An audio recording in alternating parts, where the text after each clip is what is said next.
The coronavirus has caused a lot of fear across the world, and to a large extent, rightly so. It's a nasty and deadly virus and must be handled carefully. Social isolation, quarantines, and other measures are necessary to try to limit its impact on people. Yet at the same time, there needs to be hope for an end, tempered by a recognition we can't stop all deaths from it, nor death itself.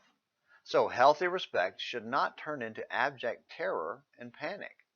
The reality is there's no perfect solution, and no use pretending there's no price for the fear we're currently suffering. There is a price for fear of the economy imploding as well as the virus exploding. But today's Morning Minutes in the Bible on Throwback Thursday looks at a different kind of fear that costs even more than our money or life, one that can cost us our soul. From Plain Talk Magazine, December 1973, The Price of Fear by Robert F. Turner. The fearful will go to hell.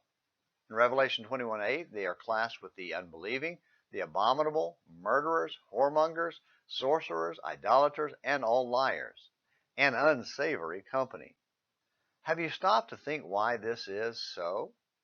Your soul may be at stake. There are fears which are necessary in the Christian life, such as deep, abiding respect for God, Hebrews 12:28, be not high-minded, but fear, Romans 11:20, and fear lest Christians will stray from Christ, 2 Corinthians 11:3. Such fears are in keeping with a strong faith in God.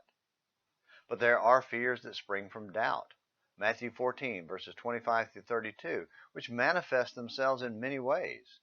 When God sent Israel forth to war, he rejected the fearful, lest his brethren's heart melt as his heart, Deuteronomy 20, verse 8.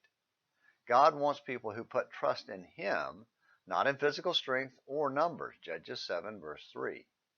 Those who fear the people and love the praise of men more than the praise of God, John 12:42 and 43, are of little value to the Lord. Anxieties cripple our usefulness and prevent our putting his kingdom first in our lives, Luke 12:22 through 34. If we fear to ask, we will not learn, Luke 9:45. And if we fear to act, we become unprofitable, Matthew 25, verse 25 and following. Fear not them which kill the body, but are not able to kill the soul, but rather fear him which is able to destroy both soul and body in hell, Matthew 10:28.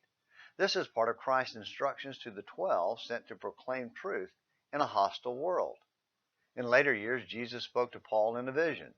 Be not afraid, but speak, and hold not thy peace, for I am with thee, and no man shall set on thee to hurt thee, for I have much people in this city. Acts 18, verses 9 and 10. Today, the Lord's cause needs men of courage, men unafraid to speak, men more concerned for their soul and the lost souls about them than for self. Soft preachers are not money hungry. In these days, an educated man can make a good living at something else, but they are cowards, and this lack of faith in God will send them to hell with the rest of the fearful. Well, Robert's right.